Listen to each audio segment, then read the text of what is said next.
this thing that I wanted to tell people for a while now.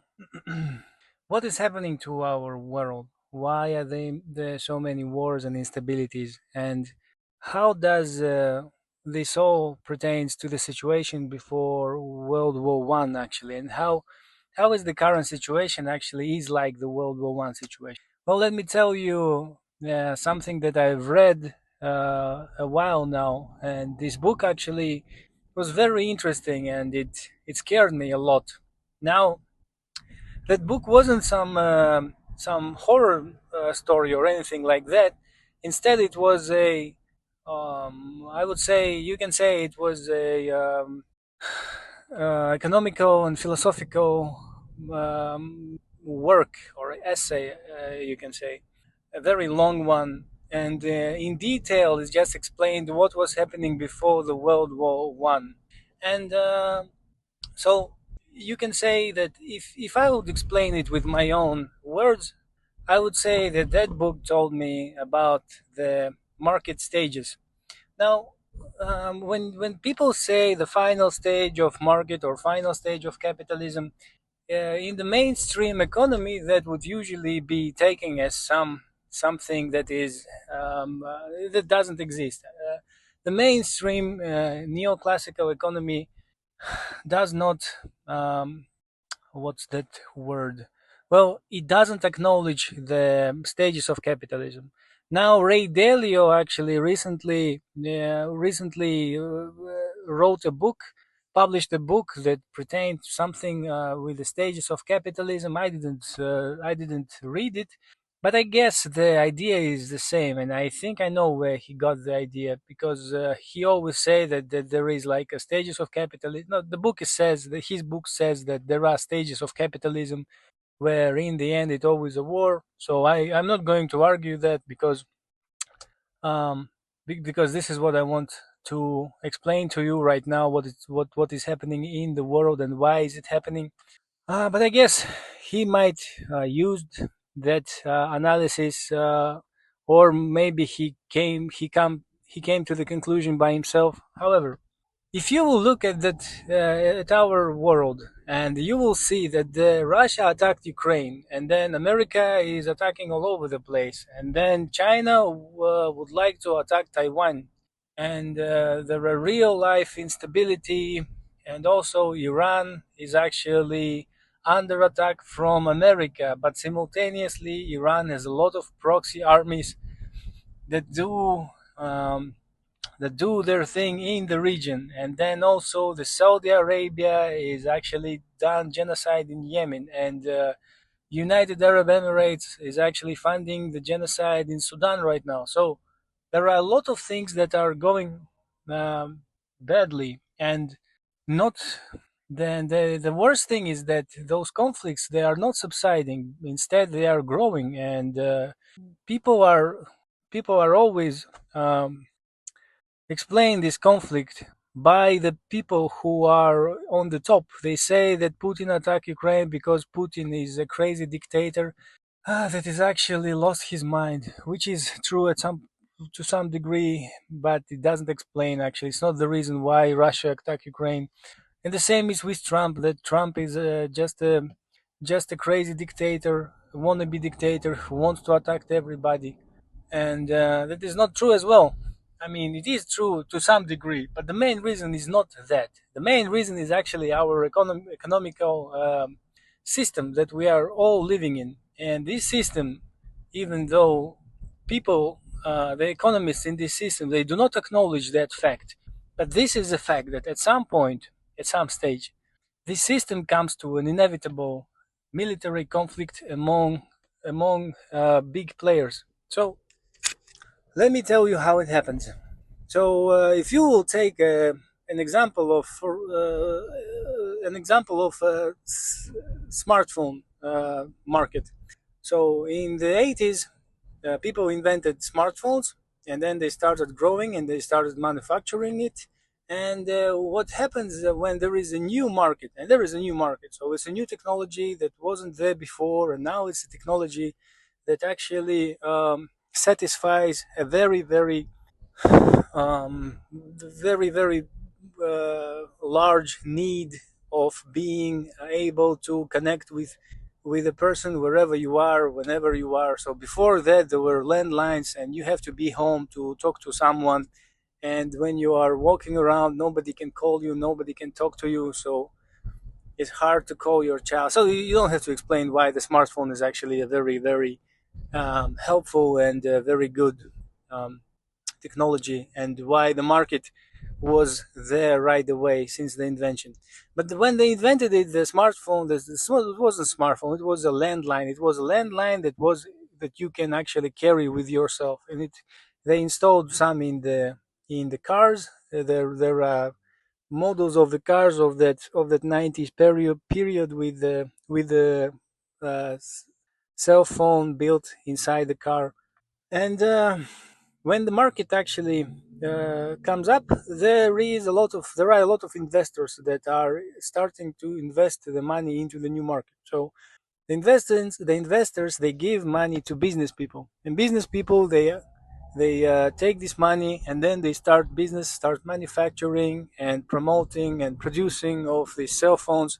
And so when there are a lot of people who didn't buy the cell phone and who can buy the cell phone, this is what you call market. So the market are all the people that have the ability to buy the product, and also they want to buy the product. And this is what is called demand. So there is a demand, there is a market, and there is an investor who give money to the businessman to open the new manufacturing, open the new business, and to develop the product. So then there is you can say, a golden age of the market, because everything is growing. The businesses start going to the market, they start competing with each other. When everybody got their cell phone, um, the businesses start working, the technology is being invested in, and the cell phone becomes cheaper and smaller and more niche. And there are cell phones for old people. There are cell phones for women. So there is a lot of diversity, and there is a lot of competition going on. If you will remember, in the 90s, the cell phones were very diverse, and they were Motorola, Nokia, and then like Siemens, and then the Chinese cell phones like ZTE and Huawei. Some of them are still around. Most of them are not, but most of them are not. The only right now, the when all when everything is growing, the capitalist system overall, in their majority, is very beneficial. It's good to be a company. It's good to live in that particular time, because everything is growing. You can invest. Everybody is actually benefiting from this period. But then, as in this movie Highlander, something happens. There is only one left. So there is a thing called competition, and only several of the companies are actually winning the competition. So there is only so in the case of cell phones or the smartphones, you can say that only two actually left: the Apple and Samsung.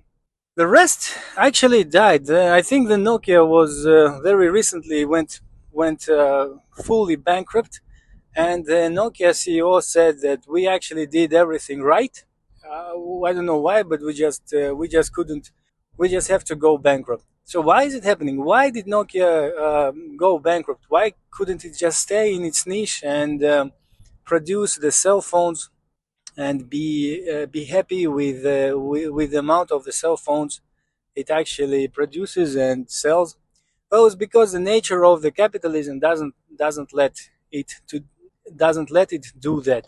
So, the because of the right in the beginning, I told you that the investor. It all starts with an investor. An investor is investing his money. He gives the money to the business person for the business to grow. So the business person is liable to bring back the yield, to bring back the returns on investments.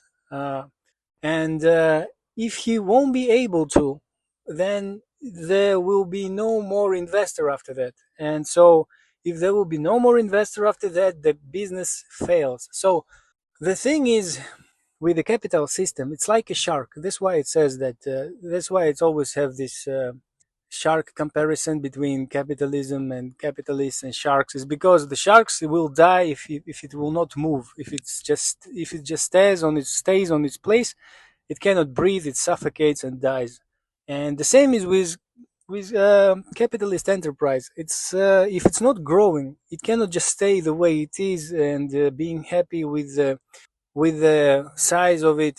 No, it's actually if it won't grow, it it actually dies. So in order not to die, it have to be competitive, and it have to do whatever it can to outcompete his rivals.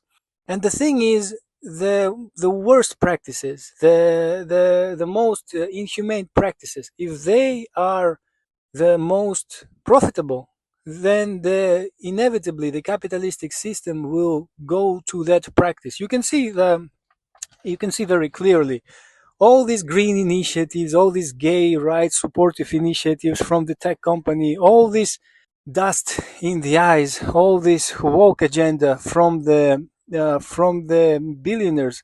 They all dropped it once Donald Trump became president. They all actually dropped these things once and for all, and they stopped caring about it. They are now just companies, and they are very straight and honest about their goal. Their goal is to make as much money as possible and to make more money than their competitors. And this is what is happening. So this is how the capitalistic system, capitalist enterprises are, and this is how they are always. So uh, so then there is only one or maybe two or maybe three companies left, which the worst of this thing is that they stop competing among each other. If you will look at Apple and Samsung, you will notice that they stopped competing among each other a very long time ago. It's been a while since they did something groundbreaker, or at least like principally different from the previous model. If you have iPhone 15, it doesn't even I don't even know how different it from iPhone 14 or 13 or 12 or 11. They used to implement new features every year. The Samsung was always try to do something.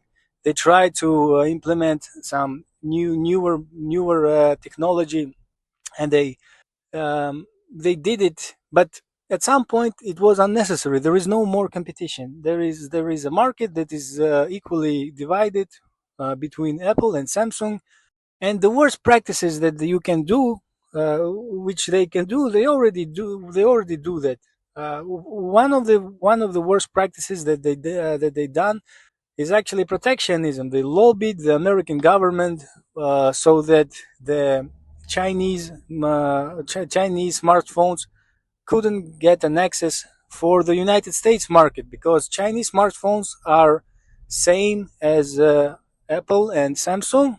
The only difference is that they are two times cheaper, and so they would have destroyed the um, American smartphone manufacturers. And because in the latest of the stages of market, the corporations are getting entailed and merged with the government.